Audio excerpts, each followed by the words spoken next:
So there's this incredible growth hack if you actually want to get unstuck, if you want to make like a massive amount of progress. And it's simple. It's minimum acceptable day. It's about setting a baseline, this minimum level of activity. And this works if you're not just interested in improving your life, but you're actually committed to doing it. And there's a lot of psychology behind this. People actually prefer to avoid losses rather than acquire the same level of gain. So the pain of losing is psychologically about twice as powerful as the pleasure of gaining something. Yeah, Kahneman talks about this, right? It's loss aversion. Yeah, exactly. So he basically proved that people would much rather not lose than win or gain something. And I think this minimum acceptable day idea, it's like an extension of that. We call it MAD, so minimum acceptable day, M-A-D. It's this emotional state of being mad or angry. It actually triggers a fight response. So it's going to propel me, you, basically everyone into action. So we want to rectify a perceived wrong or change, a situation. And I think when we use the phrase, this should really piss you off if you're not meeting your MAD, this effectively just motivates us to actually improve our lives. So it's important. MAD doesn't stand for maximum acceptable day. It stands for minimum. Like, what's the minimum baseline that you're going to do and improve, one area or multiple areas of your life? It could be like, as we're talking about health, it could be maybe 100 push-ups or 20 push-ups. It could be 30 minutes of exercise. It could be walking an extra 1 to 3 miles a day. It could be getting your 10,000 steps in. It could be drinking enough water or meditating for 15 minutes today. It could be sleeping 7 to 8 hours a day. I mean, sleep is so important to rest and recovery.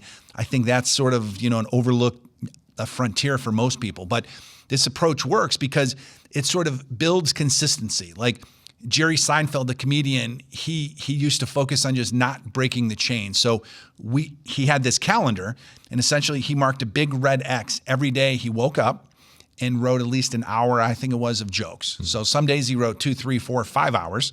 Okay, so for you, outside of something like an H40, a 40-day sprint, for you, you've decided meditation is part of your minimum acceptable day. It's like something you know is good for you, but it takes a little bit of discipline. So you've committed to it. I'm going to do this every day. How do you think the average person should get started deciding on what will constitute their minimum acceptable day? I think the key here is not to overdo it.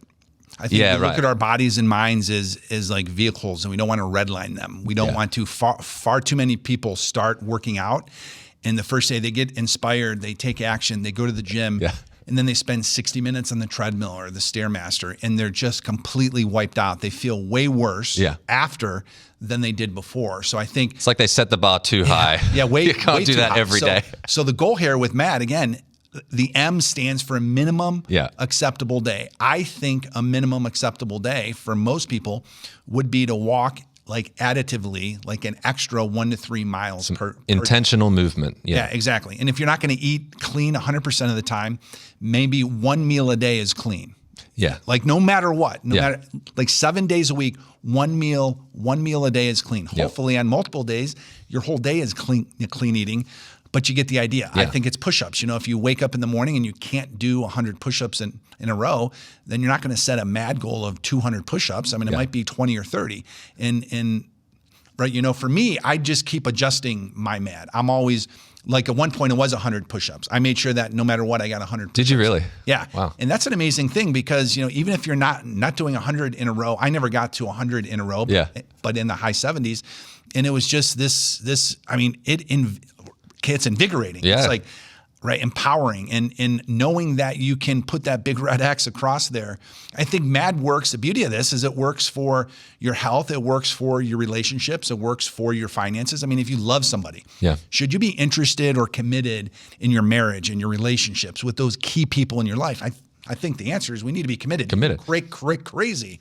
So, a MAD for that would be telling that person, I love you every single day. Don't miss. Don't break the string, that big red X on the calendar. And it's just like it's sort of a gamification, to this whole idea of like self-improvement. What comes to mind there is when we're setting up a minimum acceptable day, you want these to be, like you said, achievable, realistic, easy wins in some ways, the things you'll choose, like for example, meditation, it's not that hard to do. No. but it's also easy not to do, right? It's easy to do, it's easy not to do.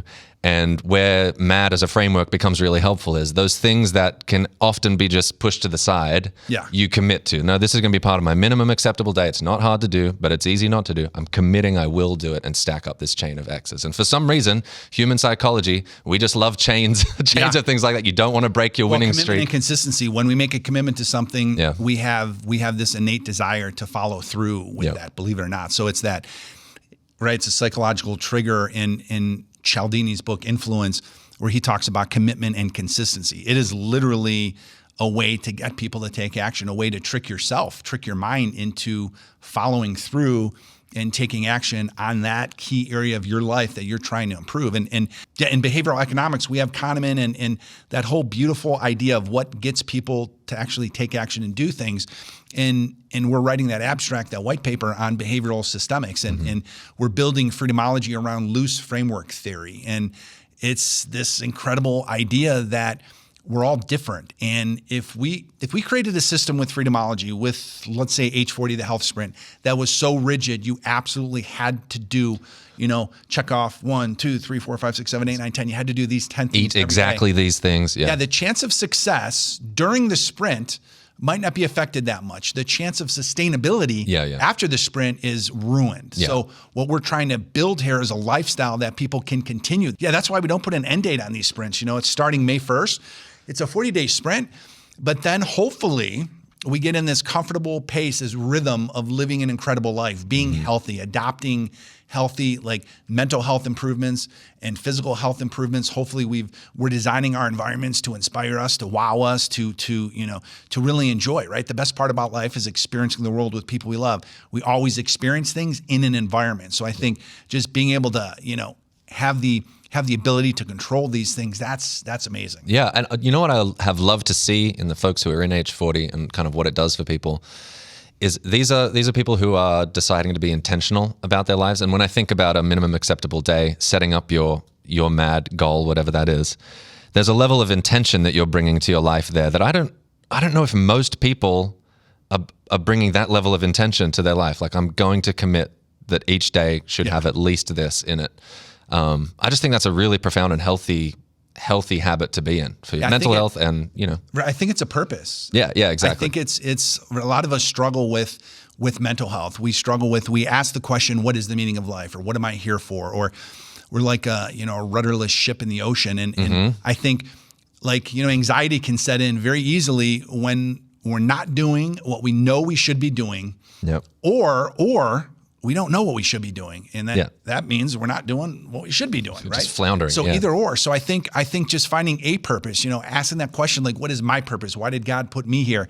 That's such a crazy question to answer. I don't believe that that's the question he wants us, right, to explore. It's, how can I find purpose in this? And I think when you set up MAD, when you commit to getting healthier, that gives you a purpose. You wake up in the morning and you have a purpose. You're going to do Adam, and you're going to, eat well, and you're going to move, and you're going to go right through the chain. I just think it's this, again, this loose framework that what we're seeing early results are. It's actually sustainable. It's doable. It's and that's making all the difference. I've heard you say before as well that we're happiest when we're improving.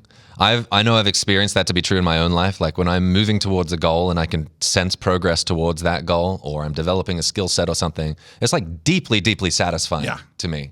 I feel like that's related to this, minimum acceptable day concept as well, of like, you're charting a course for yourself when you commit to something like that. Right. And as you see that improvement day after day, as these things become more and more regular, it will be deeply, deeply sathing for you, I think, as a person. Yeah, there's an incredible book. We have the Pursuit of Happiness. Which is in the Constitution, right? And there's movies been made around the pursuit of happiness. There's a book called The Happiness of Pursuit. And it's this incredible book that just talks about having a pursuit and why having a pursuit, having a purpose in your life, man, our happiness levels blow through the roof because we're pursuing something. I think we have like this internal servo mechanism in the body and the brain, and we have this instinct, like human beings, we want to pursue something with purpose. Right? Again, I can't think of a better purpose than to get clear on your values. Like, is health important to you? If you asked 100 people that question, is health important to you? You're probably going to get 100 people to agree with you. Then if it is important to you, I mean, if you want to challenge those same 100 people, are you currently interested or committed to your health? And I think most people would say, geez, I'm interested. For years I thought I was committed, but I was only interested, I talk about this, only interested in my diet. Yeah. When I changed that commitment to my diet, then really everything, I mean, my energy levels went up. My body composition started to change. I think it's that relentless pursuit of commitment in those important areas is critical. Yeah. So you said a second ago, I forget exactly how you said it, we're happiest when we're pursuing. What was that book called? Yeah, the happiness of pursuit and the pursuit of happiness. Yeah. And the book is The Happiness of Pursuit. The happiness of pursuit. Is that related to, so people often have this fantasy that they're going to get a bunch of money in the bank and then they're going to retire and stop working and just chill on a beach and maybe play golf and sip Mai Tais or something. Stop pursuing, stop building, stop chasing, but just kick back and relax. And I've seen people who, like, once they reach that retirement age, they actually find themselves kind of lost or purposeless, and you're a guy who financially you could have retired years ago, but you aren't. I mean, you're still building, you're out here building Freedomology, you're always pursuing. Is that because you yourself have found that's where the happiness is? Like, you got to be building, you've got to be creating? Or yeah, I think the Japanese, we've talked about the beautiful concept of ikigai, like what you're good or great at, what you enjoy or love to do, and then what the world needs or what the world is thirsty for. And I think what I've realized the past 5-6 years is I'm a creator. My ikigai, my unique ability is creating things and bringing things to life. And I think that's why I see, and I look at my timeline, right? I'm approaching 50, but I'm looking at this, especially from a health perspective. I think we need to look at, like, we're going to be around 50 more years at least. So right, if you're 20 and you're looking at your grandparents and many of them are unhealthy or maybe have a lifespan into their 70s or 80s, but a health span into their late 50s or 60s, there's a big difference there. So I think, like, when you're 22, do you want to be healthy for the next 50 years or do you want to just be alive? Yeah, there's a difference. And I think if you're 50, we have the opportunity with science to live well past 100 if we're taking care of our bodies. And so I think it's just the realization that life is this long-term horizon and we're going to have to be healthy for a long time. I'm going to want my health to support my lifestyle for a long time. And I'm going to be creating for a long time. I used to think in my 20s, I used to think, there's going to reach a point like I wanted financial freedom more than anything. You had a website, right? I hate to work or something.com. So I don't like to work. I don't like to work.com. Yeah, and it wasn't really an anti-work website. It was, but that was my personal blog for years. Right, I don't like to work.com. Whenever we deposited checks into that account at the bank, the teller would get a laugh because they'd never seen a company, I don't like to work. LLC. And I still, we still own that site, but I think the concept is simple. You need to find your ikigai. You need to find a purpose. The highest use of that is your purpose. I've been lucky enough to find that. But I think if we're floundering, if we're experiencing anxiety, stress, even depression, just back it up. Just take a breath, find a purpose, find something to pursue. Yeah. Something to build. So what's the difference in lifespan and health span? I think lifespan, average life expectancy in the U.S. is, mid-70s, and it's climbing. But the average health expectancy is mid-60s. Yeah. Right? So that means that we may die in our mid-70s, but we're only going to be healthy. So we're only going to have some level of functional health until our mid-60s. And when do most people retire? Mid-60s. So I think the idea of spending the last 10 years of your life really unable to walk, obese, overweight, not being able to take that vacation to Italy and hike, in Venice or Tuscany. I mean, just all these beautiful ideas we've had in our head about how our life is going to unfold once we reach this level of financial freedom. That, I think, is the key. So that's why expectancy, that's why age 40 is so important, because it's designed to increase our health span, to make us healthy until the day we die. We have some people that work here at the company who are similar to age and me, and very creative, smart people who are just now realizing that their health is vitally important, and that they might be able to live, the doctors may be able to extend their life into their 80s or 90s. Yeah. But man, what's the quality? They're 46 and they're struggling. Yeah. So do they want to spend the last 40 years of their life? No, the answer is no. Yeah. So that's why age 40, I think, again, is so critical to changing the mindset there.